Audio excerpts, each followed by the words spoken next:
Oui, bonjour à tous. Donc Olivier Daugé, oui, je suis président de la Chambre régionale ici, mais surtout en charge des dossiers climat-énergie pour la profession agricole. Je le dis parce que je vais y revenir, mais il y a une très grande corrélation entre le climat et l'énergie, d'où les externalités positives. C'est-à-dire que la transition énergétique est née des accords de Paris, de la sortie du fossile, de la sortie du carbone non renouvelable, et qu'il fallait trouver des solutions, et qu'une des solutions, bien sûr, c'est le carbone renouvelable. C'est ce qu'on appelle la bioéconomie, qui n'est que l'économie de la photosynthèse, entre guillemets, donc du soleil. Et dans l'économie de la photosynthèse, il y a 4 productions. Il y a l'alimentation, qui est d'abord une énergie. Il y a l'énergie, il y a les matériaux, il y a la chimie. Mais oui, l'origine, le gisement est fortement agricole, ou en tout cas, il est fortement lié au sol. Agriculture, forêt, tout ce qui peut tourner autour du sol, et bien sûr effluents, déchets, économie circulaire et tout ça. Et on retrouve justement par rapport au territoire, parce que le sourcing est très divers, varié et présent sur l'ensemble du territoire. Donc c'est pour ça le lien est très fort par rapport au territoire. On est en train dans la transition énergétique, je dirais, de changer le logiciel, c'est-à-dire de produire de l'énergie ou autre chose, mais à partir des ressources des territoires, pour les territoires. Donc il y a tout un travail qui est fait à tous les niveaux, que ce soit au niveau d'une métropole, au niveau des zones rurales, pour justement valoriser tout ça dans l'intérêt des territoires, dans l'intérêt de l'emploi aussi, dans l'intérêt des filières. Oui. Et c'est sortir justement d'une agriculture, d'une agriculture essentiellement alimentaire, et peut-être pour certains qui peut être une agriculture qui pose question, pour entrer dans une agriculture qui est vraiment dans son rôle de photosynthèse et qui est une agriculture de solution pour un certain nombre de sujets, avec des activités qui sont aussi une solution pour avoir une agriculture durable, que je vais y revenir rapidement. Mais je pense que le lien est très important justement entre les deux. C'est une chance pour les territoires, c'est une chance pour la France de pouvoir recréer de l'énergie et d'autres choses dans les territoires, c'est une chance pour la balance commerciale, c'est une chance pour un certain nombre même au niveau géopolitique. Bon, il y a beaucoup de choses qui ont été dites, donc je vais pas redire ce qui a été dit, parce que on a beaucoup parlé d'externalités positives ce matin, et c'est très bien. Le ministère de l'Agriculture a bien insisté sur l'importance de la bioéconomie et du carbone renouvelable comme solution. C'est ce que je viens de dire, mais je m'y retrouve tout à fait. La réconciliation agriculture-environnement, j'ai entendu, je ne sais pas s'il est encore là, mais Francis Claude-Pierre qui disait ça. On est exactement, justement, je viens de le dire, mais c'est très important. C'est montrer bien la globalité et ce lien très fort entre agriculture, environnement, biodiversité. Et puis, j'ai entendu l'ADEME aussi, synergie totale entre agriculture et méthanisation. On s'y retrouve tout à fait. Alors, maintenant... quel service apporter au territoire? Donc il y a, très rapidement, je ne vais pas tous les prendre, mais surtout quand dans le débat sur la PPE d'aujourd'hui, on essaie justement de montrer que cette énergie-là est atypique quelque part. Elle est complémentaire déjà, ça a été dit, hein, l'électricité prendra une place sans doute plus importante, mais le mix est important, l'équilibre. Et avec de l'électricité, avec du gaz, on peut produire de l'électricité. Le gaz, c'est stockable. On a les réseaux, donc il y a tout un intérêt énergétique. Mais il y a aussi un intérêt de cette énergie et c'est pour ça que l'analyse des cycles de vie sont très importants sur cette énergie. Ouais, pour toutes les énergies, je dirais pour toute la transition, c'est l'analyse du cycle de vie complet qu'il faut regarder, avec les choses positives, les choses moins positives, mais qui peut-être peuvent se corriger. Et voilà, et c'est cet équilibre. Et en termes et quand on est dans les ministères, donc... la question était de savoir comment on pouvait valoriser quelque part ces externalités, comment on pouvait leur donner un prix, parce qu'il faut que ça rentre dans les cases un peu monétaires, je dirais. Oui. On peut baisser peut-être le tarif par rapport à l'enjeu de la transition. Alors, la comparaison avec le gaz naturel me gêne toujours, parce que le gaz naturel aujourd'hui, et le prix mondial est basé quand même, entre autres, sur le gaz de schiste ou ce genre de choses. Donc, oui. Se comparer sur des choses qui seront sans doute durablement pas très chères, ça pose question. Par contre, la comparaison par rapport aux autres énergies renouvelables est importante, et que le gaz doit être en adéquation par rapport à l'ensemble des futures énergies. Oui. Ça, c'est pour moi un élément, pour nous, France Gaz Renouvelable et la profession agricole, un élément important. En y intégrant, justement, là, on a décidé, la profession, France Gaz Renouvelable, l'AMF, l'ensemble de la filière, de faire un gros travail sur la monétarisation, je dirais, de ces énergies. Oui. Donc on le fait avec un organisme extérieur, mais il y a eu 3 travails. Donc il y a ce travail-là. Il y a aussi un travail dans le cadre du Conseil stratégique de filière, hein, ça a été dit, de voir cette filière, qu'est-ce qu'elle a de plus et comment elle peut montrer qu'elle a plus. Je vais revenir rapidement sur quelques points dont elle a le plus. Et puis il y a aussi un travail, et c'est amusant parce que j'ai reçu les premières conclusions à l'instant, au sein de la Creux, donc au comité de prospection. Non, mais ce qui me rassure. Nous allons en avoir la primeur. Ce qui me rassure, parce que je viens de recevoir ça il y a 5 minutes, mais ça tombe bien parce que ça va tout à fait dans le sens du travail qu'on fait avec Enea, France Gaz Renouvelable, AMF. Ça va dans le sens du Conseil stratégique de filière. Donc ça montre bien que, j'oserais dire, s'il y a 3 réflexions indépendantes, mais qui travaillent en même temps, qui arrivent à peu près à la même conclusion, c'est qu'on ne doit pas être très loin de la bonne conclusion. Donc c'est pareil, la Creux a voulu aussi se poser la question, donc ils ont fait un comité prospectif pour la filière, en mettant eux-mêmes bien sûr en coprésidence, mais en mettant Philippe Mauguin, donc le président de l'INRA, en coprésidence aussi, parce qu'il fallait quand même valider scientifiquement ce qu'on pouvait avancer, du bien, du pas bien, et ça je pense que c'était une chose très positive, en montrant bien que c'est une réflexion globale. Ce n'est pas que l'énergie, c'est aussi le côté scientifique, agronomique, environnemental des choses. Alors, quelques petits points qui sont mis en avant, ça a été dit ce matin, mais c'est le lien justement avec le climat, cette agriculture de solution. Demain, on va demander à l'agriculture de capter plus de gaz à effet de serre qu'elle le fait aujourd'hui. Alors, on peut dans les forêts, prairies, mais aussi dans les terres cultivées, les terres classiques cultivées. Oui. Notamment, c'est tout le 4 pour 1000 d'un ancien ministre de l'Agriculture qui s'appelait Stéphane Le Foll, de dire il faut qu'on augmente la matière organique des sols pour se permettre de capter plus et mettre en place ensuite des systèmes qui permettent de garder. Et c'est ce qu'on appelle aujourd'hui les systèmes sans labour, ou les systèmes de conservation, où il y a beaucoup de noms, ou l'agroécologie, mais globalement, c'est l'idée, c'est de pouvoir augmenter la matière organique et de la capter. Oui.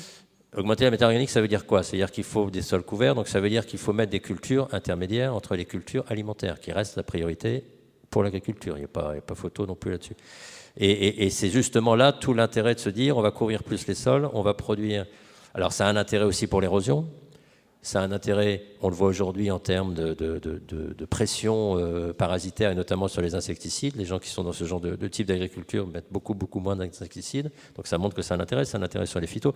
C'est un intérêt global dans le système agricole. C'est le premier point qui est important, c'est que ça permet d'aller vers une agriculture de production, parce qu'il faut nourrir les gens, et il faut sans doute demain participer à la transition renouvelable, carbone renouvelable, mais en même temps dans un système qui est beaucoup moins impactant, ou qui a un risque beaucoup moins important par rapport notamment à la biodiversité, à l'environnement, à l'eau, à l'air et compagnie. Ça, c'est le premier point qu'on a essayé d'évaluer au niveau des trois réflexions. Le deuxième, alors c'est justement de capter ces gaz à effet de serre. Demain, on parle de neutralité carbone en France en 2050. Nicolas Hulot disait toujours qu'on n'arrivera à la neutralité carbone que si l'agriculture et les sols prennent leur part en captant. C'est-à-dire qu'il y a des secteurs qui n'arriveront pas à la neutralité carbone. Donc il faut qu'on ait un crédit positif, qu'on arrive à capter, d'émettre moins, mais de capter plus pour arriver au zéro, plus, moins, et voilà, à zéro. Ça, c'est la première chose. La deuxième chose qui est importante, pour moi, c'est que c'est une énergie complémentaire, entre guillemets, qui ne nécessite pas beaucoup d'investissements structurels. Elle est complémentaire par rapport à l'électricité pour gérer les pics, pour produire l'électricité. Elle est complémentaire pour le transport lourd, notamment, ou les tracteurs. Il y a un tracteur en bas. Mais au niveau électrique, aujourd'hui, ce n'est pas encore au point. Donc, par contre, le gaz, les moteurs gaz sont déjà au point. Et puis, c'est complémentaire avec un certain nombre de réseaux qui existent en France, et du stockage. C'est une énergie qui est produite de manière linéaire et qui est stockable. Donc c'est un avantage, je dirais, tampon, et qui a un coût. Mais si on veut garder le stockage et les réseaux, il faut aussi mettre un peu de gaz dans les... il faut aussi que les réseaux tournent. Donc il y a besoin aussi de mettre du gaz vert pour que les réseaux puissent tourner et soient efficients en termes d'utilisation. Donc ça, c'est le deuxième point. Et important, bon, il y en a 7 ou 8, je ne vais pas les faire tous. Vous m'avez dit d'en faire 3, je m'arrête à 3. Oui. Le troisième point, c'est bien sûr l'agriculture. J'y reviens pas, mais... on revient, et c'est agriculture et territoire, et on revient là. C'est-à-dire que l'agriculture peut être l'acteur central d'une économie circulaire des territoires. Je dis bien central parce qu'on parle des sols, de la biomasse, mais c'est la gestion des déchets, c'est la gestion des effluents. En fait, l'idée de l'économie circulaire, c'est qu'il n'y a plus de déchets. Par le tri, il n'y a plus de déchets, il n'y a plus que des produits qui sont revalorisés en permanence. L'agriculture peut être un peu le pivot central parce qu'il faudra quand même de la biomasse, il faudra quand même, voilà, puis c'est la gestion des effluents.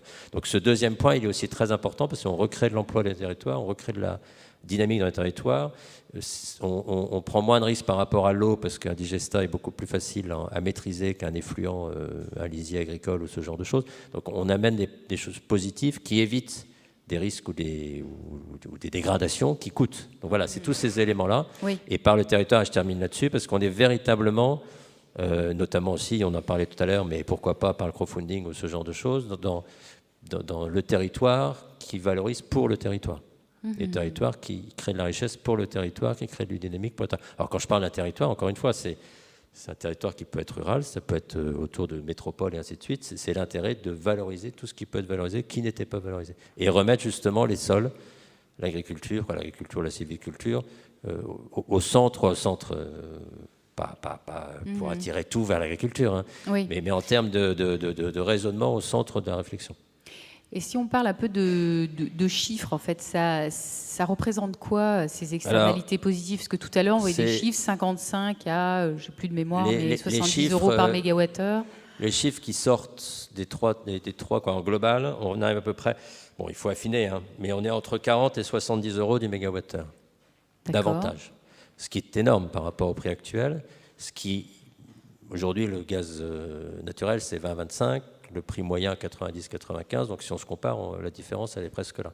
L'idée de la filière, c'est évidemment d'aller vers une optimisation et d'arriver à une baisse quand même de coûts de production. Toute filière qui se développe, qui se massifie, elle a toujours un objectif de baisser.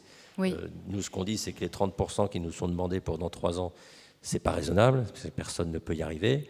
De se dire qu'à 15-20 ans, on doit pouvoir arriver à aller vers une baisse, et en intégrant les externalités, de pouvoir justement...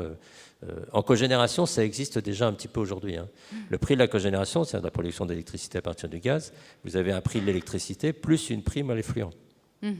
Et cette prime à l'effluent, elle est quelque part une valorisation d'une externalité positive pour gérer les effluents, la pollution potentielle, et la diffusion dans l'eau ou dans l'air. Donc ça veut dire que c'est pas techniquement au niveau financier, c'est pas quelque chose d'impossible techniquement. Et quelle pourrait être la forme de la valorisation? Alors ça peut être une prime liée au système du méthaniseur, c'est-à-dire de s'assurer bien sûr qu'il met bien en place les choses, par exemple pour capter des gaz à effet de serre, qu'il y ait vraiment des sols couverts tout au long de l'année et ainsi de suite pour bien montrer. Ça peut être des compensations pour services rendus, ça peut être une taxe carbone positive, ça peut être... le mécanisme, il est à inventer, mais il y a plusieurs possibilités. Et je pense que voilà, c'est à voir quel est le plus logique et le plus raisonnable, qui permette quand même de s'assurer. C'est pour ça que la profession demande à ce qu'on aille jusqu'à ces 8 TWh dont tout le monde parle en 2022-2023, pour avoir une base suffisamment, qui n'est pas énorme par rapport à la consommation du gaz d'aujourd'hui et même de demain. Donc il n'y a pas d'effet d'aubaine ou de bulle, de gros risque de bulle qui fait un peu peur à tout le monde par rapport notamment à ce qui s'est passé sur le photovoltaïque il y a quelques années. Mais là, on saura dans la dynamique le réel potentiel de baisse des tarifs. Et aussi le réel potentiel, parce que l'INRA continue à travailler, tout le monde continue à travailler pour être sûr des chiffres qui sont avancés et de l'intérêt, et de voir ce qu'on peut valoriser en termes d'externalités positives et de territoire pour permettre à ces méthaniseurs d'être rentables et durables. En même temps, je dirais durable dans l'intérêt global du climat et rentable dans l'intérêt d'une filière qui doit, de toute façon, si elle veut être durable, elle doit être rentable quelque part. Voilà, c'est le pari qui est fait par le... Mais vous voyez, les chiffres que je vous donne, là, de 40 à 70, les trois organismes, les trois réflexions retombent sur à peu près ces mêmes chiffres, qui sont donc partagés entre les gaz à effet de serre, Oui, maintenant la question est de savoir... L'intérêt d'utilisation des réseaux, aussi par rapport aux déchets. Les déchets aujourd'hui posent un certain nombre de questions financières, sans compter, de pouvoir les valoriser, de pouvoir les réutiliser, même par rapport à la consommation de nouveaux produits, ça permet de trouver des solutions à un certain nombre de dossiers. D'accord.